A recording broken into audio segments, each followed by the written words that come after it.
Shavua Tov, donc nous reprenons notre étude sur la nouvelle donc Parashat Shavua, sur les sirots de Rav Tzvi Yehuda, tout d'abord, et ensuite les sirots du Rav Kook, le premier. Tout d'abord, celle du Rav Tzvi Yehuda. Ve'el hamishpatim, le verset nous dit, voici les lois, Asher tasim lifnehem, que vous placerez, ou que tu placeras lifnehem devant eux. C'est évidemment l'ordre donné par Hachem à Moïse pour tous les enfants d'Israël. Vous vous rappelez ce que Rashi avait précisé. Donc à chaque fois qu'il y a marqué dans la Torah, ça crée une interruption, voire même l'éradication de ce qui a précédé. Et quand il y a marqué VL et voici, ça vient ajouter à quelque chose qui a été dit avant. Marishoni Mishinai, ici on vient nous dire que de la même façon que les premiers, sous-entendu les premiers commandements ont été dits au Sinaï, Av et Lou Mishinai. De quel commandement il s'agit? Pour parler des premiers commandements qui en sont du Sinaï, ce sont celles de Parashat Yitro. Les fameux 10 commandements, ils ont été donnés au Sinaï. De même, les Mishpatim dont on parle dans Parashat Mishpatim également ont été dits au Sinaï. Mais pour quelle raison la paracha relative aux lois a été juxtaposée à celle relative au Mishbeah, c'est-à-dire à l'autel des sacrifices? L'Omar Lecha, ceci pour t'apprendre que chez Tassim Sanhedrin et Mikdash, qu'il faut toujours placer le Sanhedrin, c'est-à-dire l'institution judiciaire suprême qui s'appelle Sanhedrin, juste à côté du Mikdash, la partie la plus sacrée du sanctuaire. D'accord. Et Asher Tassim Lifnehem, donc Rashi nous dit, Amalo Kadosh Baruch Hu le Moshe, Kadosh Baruch Hu a dit à Moshe, Lo ta'ali al da'atecha lomar, ne t'imagine pas, qu'il ne devienne pas l'idée de penser que quoi? Ejne la'hem perek valacha, shtayim ou shlosha paramim, que je vais leur enseigner la loi 2 ou 3 fois. Vezeu. Ad shitehe sedora befihem, kemishnata, ve'imati atzmi lavinam.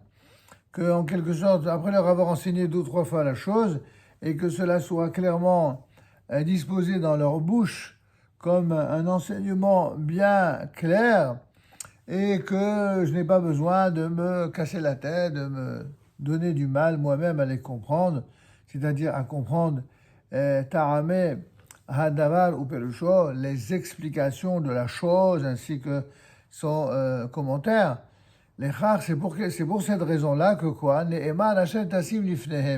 C'est pour ça que le verset de la Torah nous dit que tu placeras devant eux exactement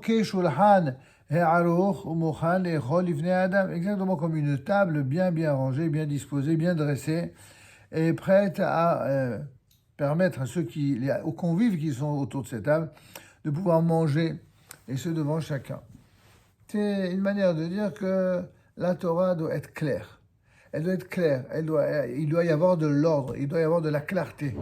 Une Torah qui n'est pas claire, dans laquelle il n'y a pas d'ordre, c'est pas une Torah d'Israël, c'est une Torah d'exil. Et il faut s'en méfier. Oui.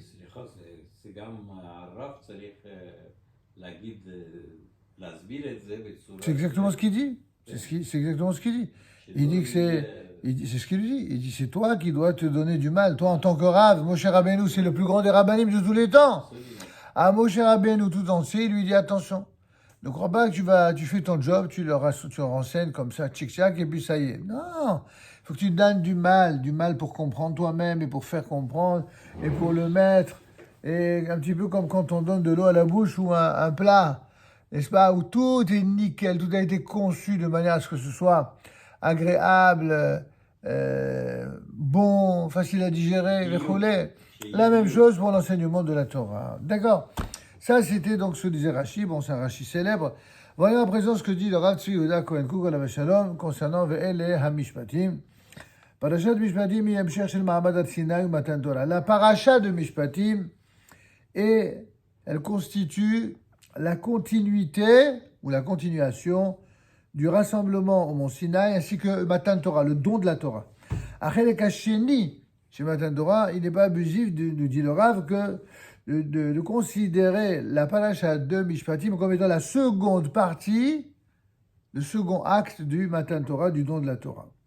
Yitro ou Mishpatim. Yitro va avec Mishpatim dans le sens où Yitro constitue Haklal. Les grands principes généraux du droit sont contenus dans Yitro, les fameux 10 commandements, mais Apratim et les détails, chaque détail lié à chaque mitzvah, eh bien, on va les étudier dans Mishpatim. Beitro Nimtsa Yesod, dit le Rav, dans la paracha de Yitro, c'est le fondement même de toute la Torah que l'on va découvrir à travers les 10 commandements, les 10 paroles, dans laquelle sont mises en exergue et en allusion aussi de la totalité de la Torah. Et c'est par le fondement de ce shoresh, de cette racine que constituent les 10 commandements dans Yitro, qu'il y aura les Hanafim, c'est-à-dire les prolongements dans la paracha de Mishpatim, ainsi que dans toute la Torah. Le fondement de ce que l'on appelait dans l'enseignement du Rav Kook la kfilut, c'est-à-dire la dualité, ashniyut, la parité, mais également azugiyut, le fait que les choses vont par deux de manière générale, eh bien, ça correspond à une nécessité que Dieu a décidée dans la réalité créée par lui. Évidemment, quand on dit cela, il ne s'agit pas de prétendre à 2 autorités, à 2 divinités, qui seraient exactement opposées au fondement même de la Torah et des mitzvot. Chas v'shalom, à Dieu ne plaise. Et la ahadut Elohit shemidgala b'shtaim. Il s'agit d'une unicité divine qui se dévoile en 2 aspects, en 2 dimensions. Ahad diber, comme le dit le verset des Tehillim, Samach Bet Yudbet, Ahad diber Elohim, Dieu a exprimé une parole, Shtaim Zo Shamad, et moi j'en ai entendu 2. Quand Dieu parle, Dieu qui a un verbe divin empreint de puissance colossale, eh bien, cette parole divine va en quelque sorte se dédoubler, et je vais entendre 2 paroles. Comme on dit pour le Shabbat, Shamor ve'zachor be'dibur echad. N'est-ce pas? Gam geshelom dim ezedavar. Lorsqu'on étudie quelque sujet que ce soit de la Torah, nifgashim kodem be'etzemat davar u'maoto, on aborde toujours l'essence d'une chose ainsi que mahuto, l'essence de la chose. C'est-à-dire l'intériorité de la chose et son essence, ou mitorkar, et à partir de cela, bechol mamashud itpartuto, dans toute la réalité de sa mise en détail en quelque sorte. Akfilut shel va'aretz, de même la dualité du ciel et de la terre, hikfilut shel inyan echad, c'est aussi une dimension double d'une même réalité. Quand on parle du ciel et de la terre, apparemment ce sont 2 créations distinctes, mais en vérité c'est une même réalité, en tout cas celle voulue par Dieu. Ainsi qu'on dit, vous savez, dans la Haggadah de Pessah, à la fin, on chante qui connaît l'importance de la valeur et l'importance de la valeur du chiffre 1. Moi, je sais, c'est notre Dieu qui est un. Seulement, comment termine le refrain? C'est ce même Dieu un qui se dévoile aussi bien dans le ciel que sur terre. C'est le même, c'est un seul Dieu. Voilà. Et pas comme certains qui croient qu'il y a un Dieu du ciel et que sur terre, eh bien, c'est d'un être humain qui est devenu Dieu. Non, ça, c'est pas une croyance juive, c'est une déviation du judaïsme en quelque chose d'autre. Kolel, donc c'est celui qui dirige tout, et qui fait résider sa présence dans le ciel et sur terre. Et il y a une dimension, une expression sur le plan philologique qui est plus élevée que les notions de cieux et de la terre. Qu'est-ce qu'il y a de plus élevé que le ciel et la terre sur le plan spirituel?